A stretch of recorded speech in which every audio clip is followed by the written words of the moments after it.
Alors, Bezrat Hashem, le Chok l'Israël de ce matin, Zevachim, la page 88a. Tanu Rabbanan, Kle Kodesh Nikvu, En Matichim Otam. Il y a dans le Beth Amikdash l'usure et les ustensiles, les marmites, surtout le marmite, qui se sont perforés ou craqués ou tombés, se cassés. Alors maintenant, il y avait beaucoup de marmites qui étaient en argile. Et à l'époque du Talmud, il y a 2000 ans, il y avait des potiers qui réparaient des marmites en argile. Ils faisaient la couture sur les marmites en argile. Il y avait un système, comment coudre une marmite. Imaginez-vous, coudre une marmite. Pour nous, ça paraît bizarre, comment tu vas coudre une marmite. Mais il y avait une profession comme ça.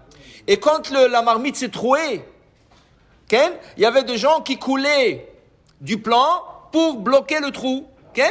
Alors il y avait des manières de réparer des marmites et des ustensiles. La Gemara nous enseigne ce matin que Kle Kodesh, dans le Beth Amikdash, quand une marmite s'est fissurée, s'est trouée, s'est cassée, tu ne repars pas. Pourquoi? C'est la maison de Dieu. C'est la maison d'Hachem. Est-ce que tu as vu un roi, une marmite se casse, il répare une marmite?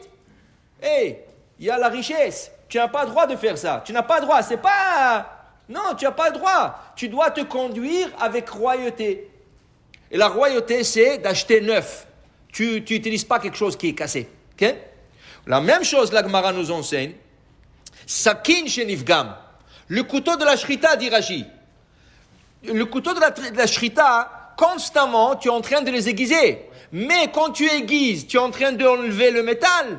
À un certain point, le couteau est très fin. Et puisqu'il est très fin, il ne peut plus, parce que tu touches la moindre chose, ça devient pas soul.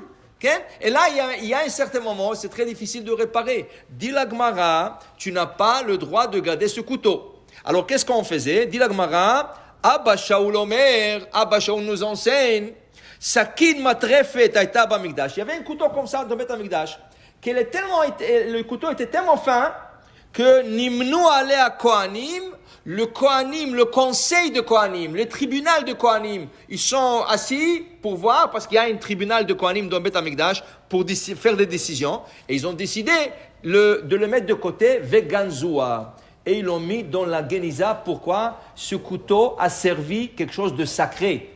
C'est pas un couteau de cuisine qui n'est plus bon, tu le jettes à la poubelle. Ça, c'est un couteau de Shechita de Beth Amikdash. Donc, on apprend de là aussi deux choses. On apprend de là. D'abord, dans Beth Amikdash, il faut se conduire avec royauté. Tu n'as pas le droit d'être mesquin dans le Beth Amikdash. Tu dois être royal. Okay? Deuxième chose, on apprend de là que quand quelque chose sert à une fonction sacrée, tu dois le mettre à la Geniza. Donc, une paire de téfilines, elle ne sert plus, elle n'est pas soule. Tu n'as pas le droit de la jeter. Tu dois la mettre à la Geniza. Une mezouza, elle ne sert plus, ou tu l'as changée, tu veux un meilleur. Tu la mets à la Geniza. Mais la chose est, c'est pas seulement le téfilim et la mezouza, parce que cela, ils portent le nom de Dieu. Plus que ça, les boîtiers. Parce que le téfilim était dans un boîtier en plastique, ce boîtier, il est sacré. Tu n'as plus le droit de le jeter. Quand il se casse ou quand tu dois le changer, tu le mets à la Geniza. La mezouza, tu avais un boîtier en plastique et quelqu'un vient d'Israël, il t'offre un magnifique boîtier en argent ou quelque chose de décoratif et tu veux le mettre comme souvenir, une chose comme ça, et tu veux changer. Le boîtier en plastique, tu le mets à la Geniza. Okay? Mais aussi, tu peux le donner à quelqu'un d'autre, tu l'utilises, t'avoir les chabracha. Mais sinon, comme ça a touché le Sefer Torah, Geniza, plus que ça. Enechal, d'un Sefer Geniza, il faut trouver des endroits qui font la Geniza. Aujourd'hui, c'est un peu difficile, mais il faut trouver. Mais donc, qu'est-ce qu'ils font? Ils donnent ça normalement au cimetière. Dans le cimetière, quand ils enterrent de morts, ils mettent des sacs de Geniza. Okay? Ils mettent des sacs de Geniza. Alors, ils ramassent, et quand ils ont des sacs, quand ils enterrent n'importe quelle mort, ils mettent des sacs dans le sac. Parce que la Geniza, ça doit aller dans la terre. Regardez un Echal d'un Sefer Torah. Okay? Il porte un Sefer Torah. Donc, le jour qu'on change le Echal, il est trop petit, on veut avoir un plus beau, quelque chose comme ça. Qu'est-ce qu'on doit faire? On doit le démonter et on doit le mettre dans la terre, Geniza. On n'a pas le droit de le jeter. Tu n'as pas le droit de le jeter. À moins que tu trouves une communauté qui vient de commencer, Eux, ils ont besoin pour le début, ils ont besoin d'un petit echal.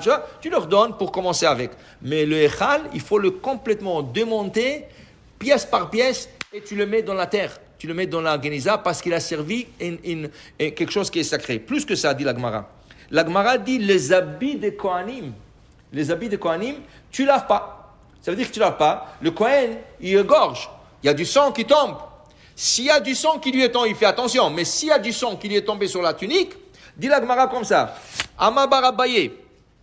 Ou geu lamaim. Si je peux enlever la tâche qu'avec de l'eau, c'est une tâche qui s'enlèvera avec de l'eau, tu peux utiliser neter, ve'oel. Tu peux utiliser du savon. Mais si c'est une tâche qui demande plus que l'eau, ça demande vraiment un produit qui pénètre le tissu pour aller enlever, tu prends cette tunique, tu la plies, tu la mets à la Geniza. Ils ne jetaient pas les tuniques. Il y avait des femmes, ou même des hommes, il y avait des femmes qui prenaient les tuniques usées ou les tuniques non utilisées parce qu'ils ont une tache et ils coupaient en morceaux et ils faisaient des mèches. Ils faisaient des mèches pour le candelabre. Donc le concept de recyclage existait aussi dans le temple quand on pouvait. Quand on pouvait, tu prends la tunique, c'est en laine, 100% laine. Okay? Il y a du lin aussi, il y a des tuniques en lin. Alors qu'est-ce que tu fais? Tu coupes. Alors il y avait une femme qui était excellente à ça. Et elle faisait des mèches extraordinaires pour Amikdash et Dieu voulait la récompenser. Qu'est-ce qu'elle a fait cette Hachem? Elle s'appelait Dévorah. C'est la seule juge femme dans toute l'histoire juive. Aujourd'hui, ils sont fiers que la vice-présidente américaine et ils rentrent des femmes. Et dès qu'il y a une femme, waouh, tu as fait une grande chose. Hachem a récompensé une femme, comme ça, une. Pourquoi? Regardez pourquoi. Elle faisait des mèches pour le Beth Amikdash. Et toute la journée, elle s'assoyait, faire des mèches. Et il lui a donné un chokhma, il l'a rendu juge d'Israël. Jamais on n'a trouvé une femme juge. Pourquoi? Vous savez pourquoi? Le problème était, quand les gens viennent chez elle se plaindre, ils risquent de s'isoler avec elle. Okay? Ils risquent d'avoir une isolation. Alors là, tu rentres en problème. Alors on préfère de ne pas avoir de femmes. Elle, qu'est-ce qu'elle a fait? Quand Hachem l'a nommée juge d'Israël, elle est partie dans un champ, il y avait un palmier là-bas, et on appelait le palmier Tomer Dévorah, le palmier de Dévorah. Et n'importe qui avait un problème judiciaire, il allait là-bas, Viyoshevet Tachat Tomer. Elle était assise là-bas, elle attendait, et les gens venaient se plaindre. Maintenant là-bas, il n'y avait pas d'isolation parce que c'est dans un champ. Alors les gens passaient alentour, et c'est comme ça qu'elle faisait ce jugement. Pour vous dire, quand tu fais quelque chose pour Hachem, voilà la récompense. Mais en d'autres mots, en conclusion, ce matin, dans une Beth Amikdash, on ne peut pas être misquin. La même chose dans les synagogues. Dans les synagogues, il y a d'usure des livres. Baruch Hashem, il y a des synagogues qui ont 1 minyan, il y a des synagogues qui ont 3 minyan, il y a des synagogues qui ont 1 minyan après l'autre. Okay? Avec le temps, c'est normal. Un siddur, tu l'ouvres, tu le fermes, tu le mets, tu le prends. Des fois, il tombe, tu le ramasses, il se déchire. Okay? Et les gens, quand ils viennent à la synagogue, ils aiment prier avec quelque chose de beau. Ils aiment prendre quelque chose de beau dans la main. Et quand c'est pas beau, quand c'est déchiré, ça donne pas vraiment envie de prier dedans. Okay? C'est pour ça, dès que tu vois qu'il y a trop d'usure, tu commences pas à mettre du scotch tape ici, scotch tape là.